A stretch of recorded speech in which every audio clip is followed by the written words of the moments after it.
Words తెలుసుకుంటా ఉండాలి. ఇంగ్లీష్లో మాట్లాడడం, కొన్ని కొన్ని పదాలు ప్రాక్టీస్ చేసామనుకోండి, వారానికి ఒక 2 పదాలు ప్రాక్టీస్ చేయండి. ఇంగ్లీష్ ప్రాక్టీస్ చేస్తే తర్వాత మెల్లిమెల్లిగా వారం కాస్త ఆ వారం 2 అట్లా 4, 5, 100 వర్డ్స్ నేర్చుకున్నాం అనుకోండి, మ్యాక్సిమం చాలా ఇంగ్లీష్ సగం వచ్చేసినట్లే మనకి కదా.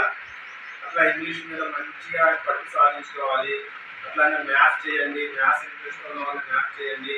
ఇంకా ఇంకా ఏమైనా చిన్నప్పుడు ఏమైనా మీకు ఏమైనా గోల్స్ ఉంటే టీచర్ అవ్వాలనుకుంటున్నారా, లేకపోతే సైన్స్ వైపు అంటే మెడికల్ వైపు వెళ్ళాలనుకుంటున్నారా, లేకపోతే పోలీస్ అవ్వాలనుకుంటున్నారా, ఆర్మీలో చేయాలనుకుంటున్నారా, ఇటువంటి మిమ్మల్ని నిర్ణయించుకొని, లేకపోతే సంఘం గురించి పనిచేయాలనుకుంటున్నారా. సంఘం గురించి కూడా పనిచేయడం కూడా ఒక మంచి బాధ్యత, దేవుడిచ్చిన ఒక వరం అన్నమాట. సారు అన్ని సంవత్సరాలు పనిచేశారు, ఆయనకి దేవుడిచ్చిన వరం. ఆయనకి పట్టుదల దీక్ష ఉంది కాబట్టి ఆయన దాంట్లో రాణించగలిగారు. లాస్ట్కి మళ్ళీ ఆయనే దీనికి హెడ్ అయ్యారు. మేము ఇక్కడ ఉన్నప్పుడు రాములు గారు, రాఘవరెడ్డి గారు హెడ్గా ఉండేవాళ్ళు అన్నమాట. రాములు గారు కీర్తి శ్రేష్ఠ అయ్యారు, రాఘవరెడ్డి గారు ఆరోగ్యం బాగుంది. మొన్న కొద్దిగా అనారోగ్యంతో బాధపడుతున్నారని తెలిసింది. మామూలుగా గ్రూప్లో నేను రాఘవరెడ్డి గారు హెల్త్ వాచ్ చేస్తానే ఉన్నాను, కొద్దిగా పర్వాలేదని తెలిసింది. సరే, మీరు కూడా మంచిగా ఆరోగ్యంగా ఉండు, చక్కగా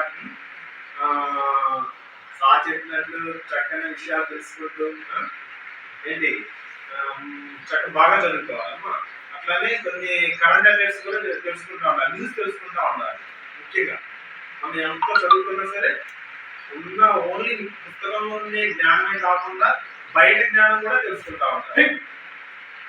ప్రపంచం గురించి, ప్రపంచంలో ఈరోజు ఏం జరుగుతుంది, రాష్ట్రంలో ఈరోజు ఏం జరుగుతుంది, దేశంలో ఈరోజు ఏం జరుగుతుంది, ప్రపంచంలో ఏం జరుగుతుంది తెలుసా? ఈరోజు యుద్ధం జరుగుతుంది.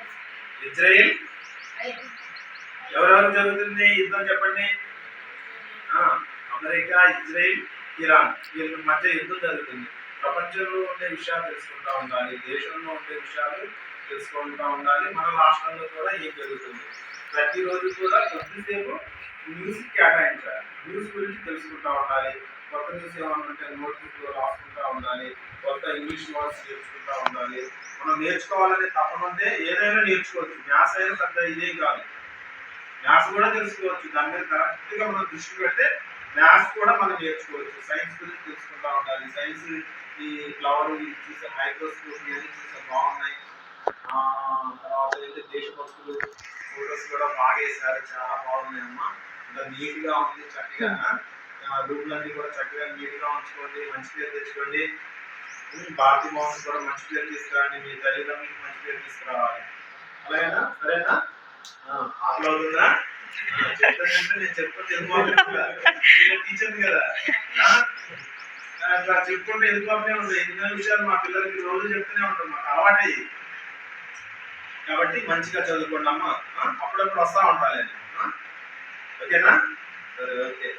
అందరికీ కూడా ఆల్ ద బెస్ట్.